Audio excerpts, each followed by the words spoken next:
Hello, everyone, and welcome again to another Teacher Joseph podcast.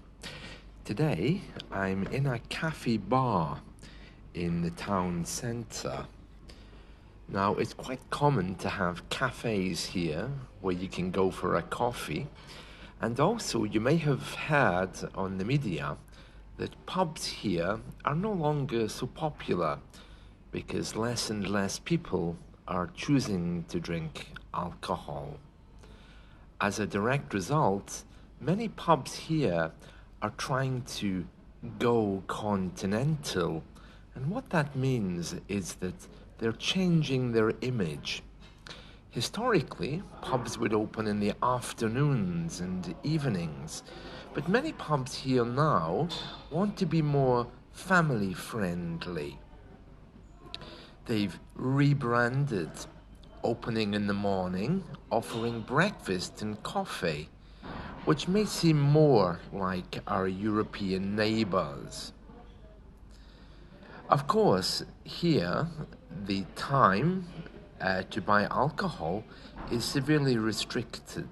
You can't buy alcohol before 11 a.m., and that, I think, is different in some parts of the UK. In England, you can buy alcohol from 8 a.m. In the northern part of the UK, that's restricted. It's 11 a.m. before you can buy alcohol. Some English people do come to the pubs early to buy alcohol, but in the northern part, they have to wait. So they're kind of competing with coffee shops. Now, as you probably know, in countries like France and Spain, in the continent, we sometimes refer to those as our continental counterparts or our continental neighbours. On the continent, it's quite possible to go to a cafe bar and have a glass of wine in the morning. That's not possible here. In this cafe bar, I want to describe what I'm looking at. It's very much a pub atmosphere. Even though no alcohol is available until much later, it has tables and chairs and a typical pub menu outlining the kind of beers that they sell.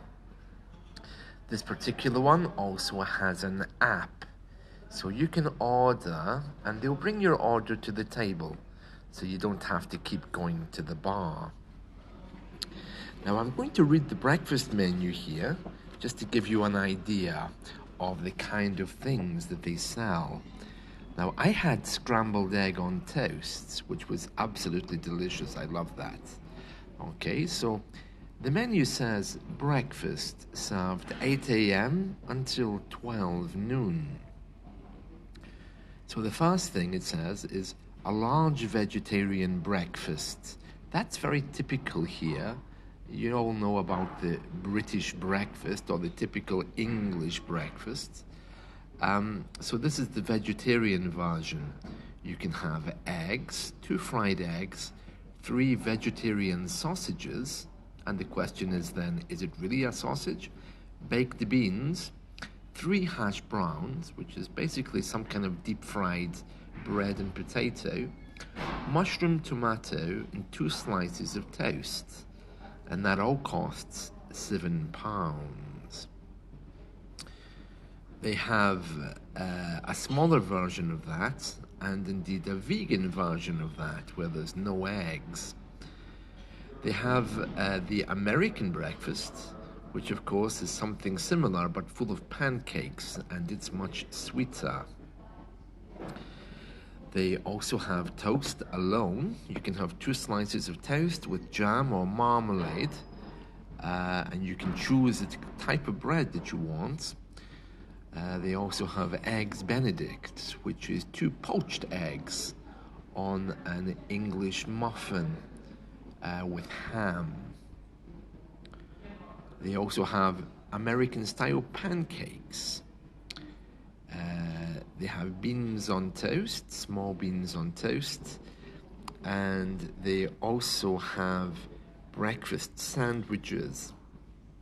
So you could have an egg and cheese muffin that comes with a drink, a smashed avocado muffin with egg as well.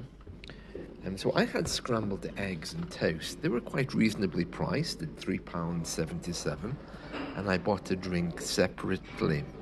They were delicious, and I can see here on the menu they're also offering porridge. And you can have fresh fruit put into that, like bananas, strawberries, blueberries, or sugar. Many people here prefer to eat porridge with salt. That's the way I eat it. So there's two different types of British people. Those who eat porridge with salt and those who eat porridge with sugar. So all in all, this looks like this is a very good deal for British people. I'm not sure everyone eats out. I don't usually have a big breakfast, only a little part, and I'm very happy with that. Maybe some fresh fruit. And I'm looking through the menu here for later as well. So it has a small, a version of small plates, a number of small plates here. Very small pizzas, garlic bread, side dishes. And for the main dishes, they have chicken, which you can order grilled or fried, and then they also have curries. It looks delicious. They have a wide variety of things. So you see, pubs here are trying to change to be a little bit like France, Spain, or Italy. But looking around this place, the alcohol clearly dominates. There's signs everywhere about the kind of alcohol they sell, an upcoming alcohol festival, and it's very clear that the clientele, the customers here, are people who are accustomed to drinking, and you know that by the faces.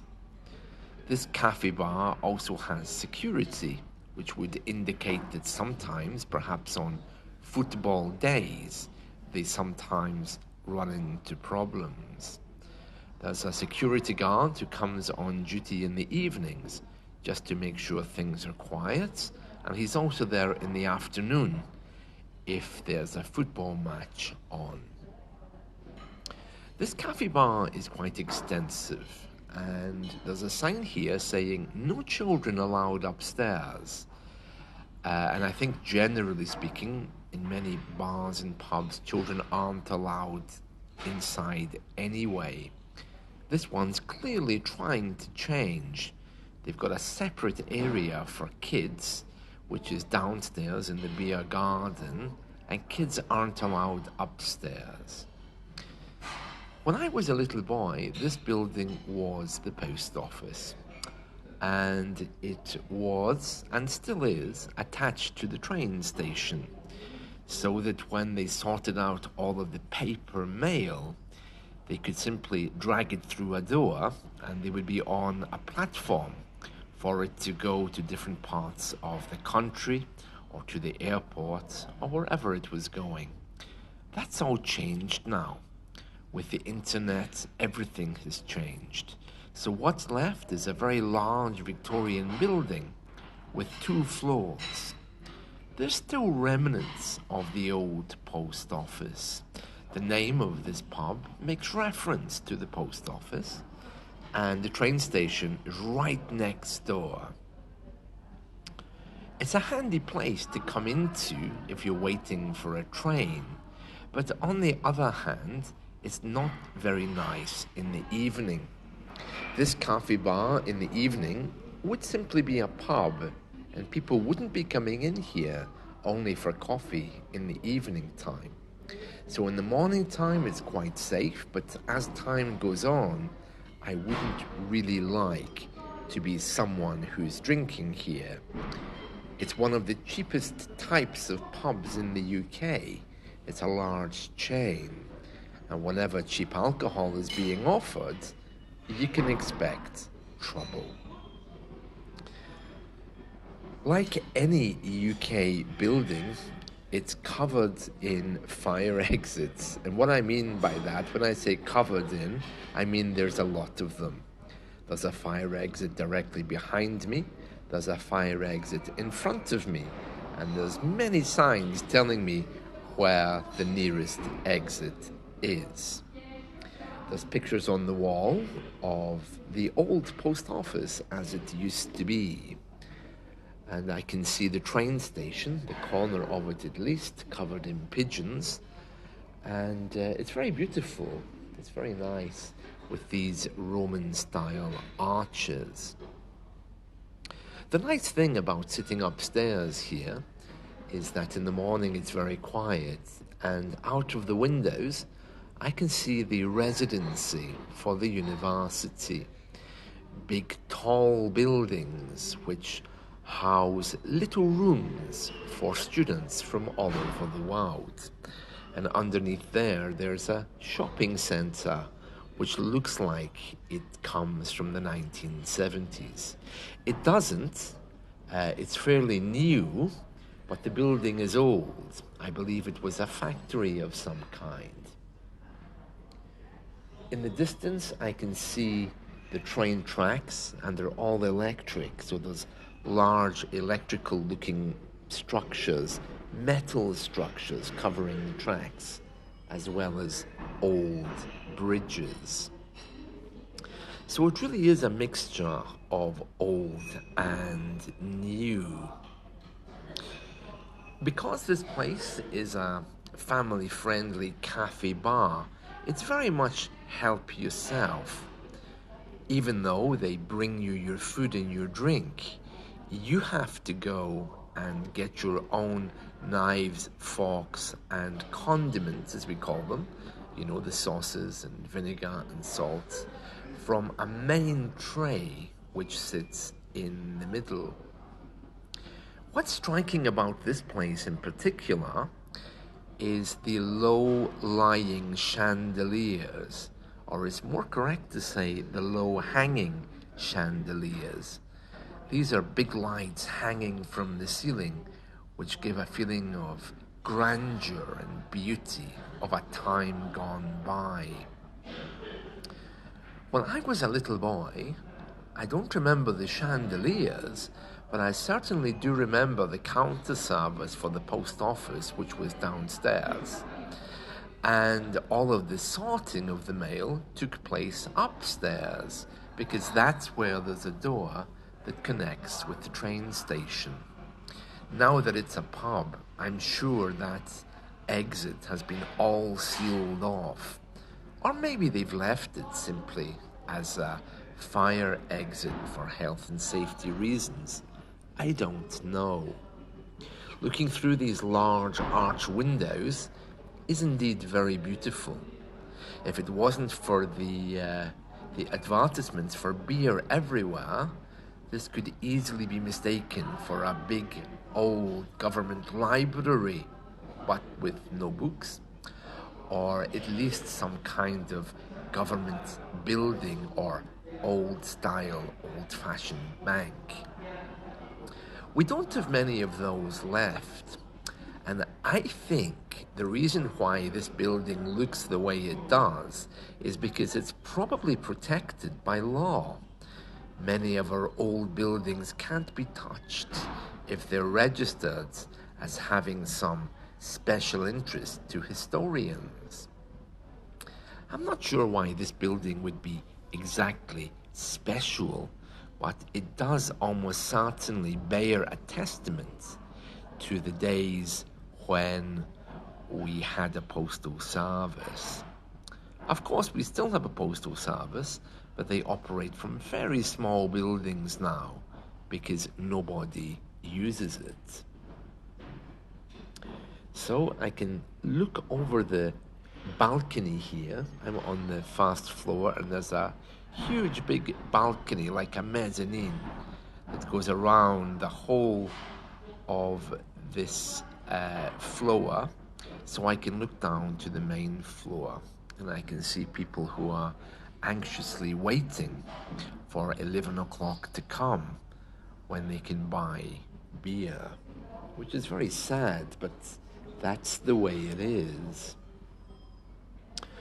The clouds are in the sky, it's dark, murky, and grey, and the rain has come, which gives a very damp feeling. But still, the interior of this building is very beautiful, well looked after, and of course, there's CCTV cameras everywhere. There's light fittings on the walls as well, which really complement these hanging chandeliers.